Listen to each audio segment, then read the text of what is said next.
Bon conseil yo kende. Ngala kana conseil fali. Ngai pena John Ngefa penza. Là kana conseil fali pour chercher quoi. Nakasi obisangande papa baruta hotel na stade de Martin na kokeni. Oh my God. Ngefa, soko ke conseil te babengi yo te muta invité yo te. Osana invitation te babesu invitation te ko yate. Eza forcé te okofano na ndako lekisi journée na yo. OK église osambelo zongi na ndako. Donc il faut na kuzala poser. Babengi yo te bana posa na hotel. Fali aigle aigle abino Bible abino abiso na 2 Corinthiens chapitre 6 verset 14 il n'y a pas la relation entre thème et de lumière. Moi je suis Jésus et na zongi na Matthieu 6 24 je ne peux pas suivre les chemins à la fois. Là bon ma ben abino tais-toi. Kale Fali Moula ya graba na tongo te pourquoi pas bato ba contenter Fali pe akoti biloko la bango ya ba end na malaxi biso tu jugeras ton prochain mais tu jugeras ton prochain selon la justice tu jugeras ton prochain selon la justice tu jugeras ton prochain selon la justice dont la Bible a demandé de juger son prochain.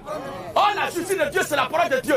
Kale Fali Moula ya graba na tongo te pourquoi pas bato ba contenter Fali pe akoti biloko la bango ya ba end na malaxi biso yango na moni Amo c'est toi ko sangana bato mabete hein mais ce qui moule beti te plein moi non na kosala et au kam samoki et derrière c'est pas bien Robert pe pétage quand jour na stade de Martin voilà de lui de Corinthe là Dieu t'a l'église de Corinthe de menteurs comme ça à part le faux pasteur d'ailleurs même c'est quoi voilà c'est quoi le bateau hein? Donc, on a bien convaincu que bah ça la cérémonie pour cérémonie à souka ya minene. Pour la Martin. Soki Nzambe la kiso miso molimo. Jérémie, on regarde Martin à 22 ans. Mais avec ceux cancelle l'esprit. Avec ceux qui cancellent l'esprit. Employant le langage spirituel. Employant le langage spirituel. Pour les choses spirituelles. Pour les choses spirituelles. Mais l'homme animal.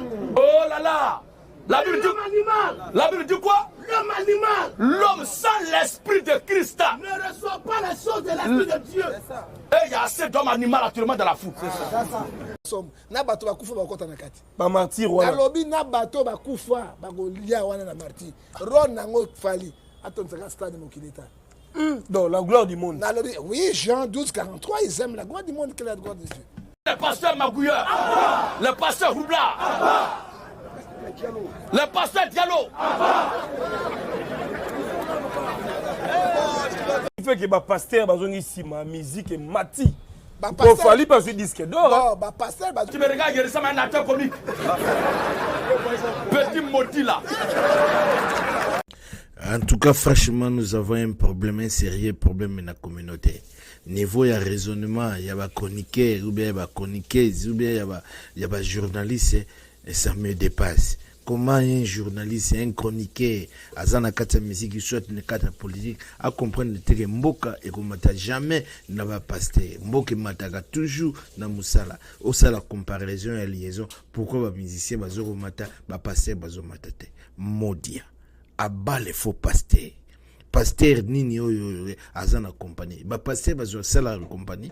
On compare ba production ya ba musicien, ba production ya ba Fali ou bien ya ba autre musicien na ba production ya ba pasteur. Fait que ba pasteur bazongi ici ma musique et mati. Ba pasteur Fali pas ce disque d'or. Ba pasteur bazongi ici ma pona ni. Ba pasteur ba quoi de sangisa. De l'église de Corinthe là. Dieu t'a l'église de Corinthe. De menteurs comme ça. À part le faux pasteur. D'ailleurs même je lui ai demandé, j'ai dit Fali, c'est qui?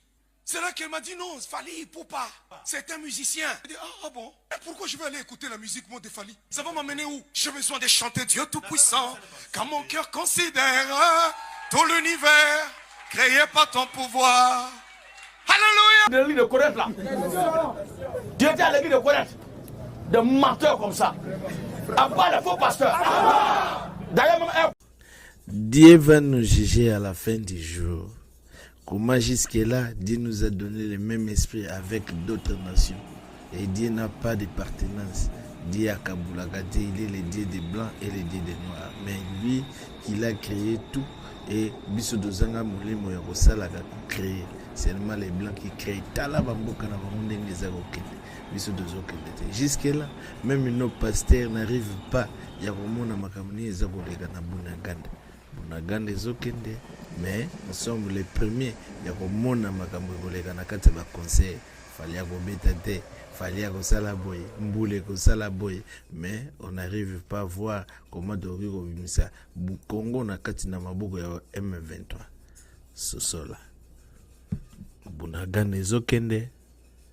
On a appelé David pour chanter afin que le mauvais esprit le quitte. Pour vous montrer que dans la musique, il y a un pouvoir. Tu peux être possédé en écoutant la musique du monde. Il y a certaines musiques qui ne changent rien, comme l'indépendance de ton pays, tu peux les chanter. Mais quand tu es dans une musique, on commence à te chanter Albertine, Albertine. Le pasteur congolais Basila Soni, pasteur Mukende, Asali Makamboa, Balkangaki na viol. Balobi Bakangi na viol na Canada, il a fui. Il veut pas être jugé. Mais on va te juger. Toi, tu es qui? Ton pèse Makamono Kuna. Juger. Ok. J'ai deux. Olobini n'est pas naïe. Jugé. Un malfaiteur doit être jugé ou condamné. Tu as commis une infraction, tu as violé la loi. Et tu ne veux pas qu'on te juge. Toi, tu es qui alors? Tu es au-dessus de la parole de Dieu. Mais la défense de quoi te faire arrêter le Makambo? Naïe Bisakabino. Mobola teti yo le sosoye biseki bisonene. Mais la défense de quoi te faire arrêter le Makambo? Naïe Bisakabino. Comme si faire un disque d'or, il y a mon côté. Oh, mais surtout en 2021, ils ont déjà dit que Ferré. Ils ont un disque d'or. Mais toi, c'est pas assez grave. Mais pourquoi Bolingi Lukuta? Bolingi Lukuta? Les Lukuta. Ceux qui n'ont ceux qui n'ont pas Bouba. Le gars a besoin d'un disque d'or. Ils ont partagé un disque d'or à Katikati, n'est-ce pas? Alors, Ferré a bête la garçon mon gradio. Sur le album en gradio, comme on chez Kevara 2. Chez Kevara 2. La bête a dit mon côté, c'est mon thème. Disque d'or, un disque de platine, ouana. Et fan de repas, je pense, Marc Tabouti. On peut être maudit comme ça. Pas journaliste, Marc Tabou. Ne connais pas comment ils Charles Tabou. Charles Tabou, Azan Lelo, je pense, Azan a disque d'or, un disque de platine. Parce qu'en 2015, album, mais fit, nous avons offert à Emakina Gradio et cause disque d'or. Je pense en 2015. 7 mois. C'est nauséabond, c'est répugnant. 2015. 7 mois après, tel mettait quand même sous bien et cause disque de platine. Faire un disque de platine, pour la fille, on a passé un disque d'or. Pour les autres, ils ont disque d'or. Après, tu as quand même sous un disque de platine. Mais je pense que ceci au faire à un pour la et ça que na. Écoutez ça. Empêchez de faire votre travail ou vos activités. Mais notre travail là, notre devoir est de dire que ce que vous faites là, voici le terminus. Vous partez en enfer. Et les fidèles qui vous suivent voient la perdition. Notre devoir c'est de vous prévenir et à Dieu de sauver ceux qui lui appartiennent. Quant à ceux qui ne sont pas de Dieu, ils vont prospérer dans leur mission. Ça, félicitations à Fally Ipupa. Oui. Parce que c'est comme ça qu'il faut faire les choses. C'est quelqu'un qui veut vraiment faire sa musique dans les normes. Hein? Oui. Dans les normes. Et voilà, donc il est parmi vraiment... Pas un homme qui a le droit de se lever contre ça. Aucun humain n'a le pouvoir de s'insurger contre la parole de Dieu. Un grand disque d'or, la Snap, les appels certifiés, Jazz Kavou, Fally Ipupa qui fait la fierté. Depuis, ça fait maintenant plus de 10 ans, Fally fait la fierté. Mais Jazz Kavou, Fally Ipupa a fait disque d'or. D'abord, on a tout banon Fally Ipupa, Jazz Kavou, impressionne les années, Fally Ipupa, disque d'or, Snap, pardon, certifié dans la France. Ouais. Qui ne veut pas l'accepter, il l'ignore. Parce que l'enfer a été créé pour être habité aussi. Il est juste convenable que vous n'acceptez pas ça pour que vous partiez en enfer. La femme... Et ça lui plaisir, tu vois. Et plaisir, ils ont sous ma casse parce que a dit disque d'or en époque où au biso, toi leader, il y a chronique musicale. Ok. Et disque d'or ils ont certifié na Snap. Et il y a biso oh il y a France. Ok. Et puis, nous avons en France, donc un journaliste et diaspora, donc c'est un plaisir. À l'époque, il y a un artiste congolais. À l'époque, tu sais, et c'est vrai, je laisse me dire, je vais connecter les lots. mais époque na bango ça penza époque na on ça la chronique OK mais nga siko fallait azui disque d'or ngo na époque au biso to ba leader ya chronique musicale entre parenthèses ya monde de musique ngo na nenga média et ça n'a plaisir que à l'époque na biso et puis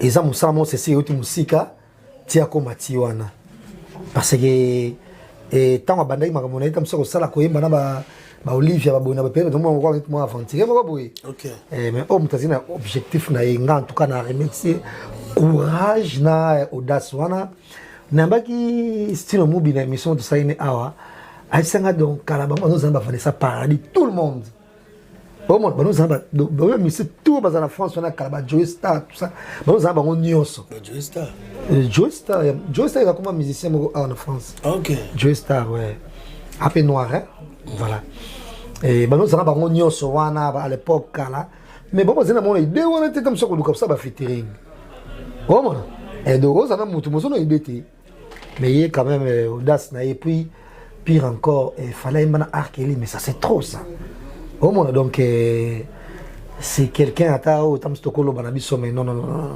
sinon comment tu as contact wana tu as koyemba na ça ne featuring mais c'est vraiment énorme et puis toko sango ils appellent album oh parce que manaba Anya Nakamura Ayaka monga Anya ta Ayaka Ayaka de Anya comment ça empêcher de faire votre travail ou vos activités. Mais notre travail là, notre devoir est de dire que ce que vous faites là, voici le terminus.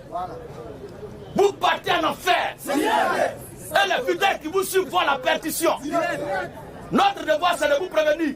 Et à Dieu de sauver ceux qui lui appartiennent.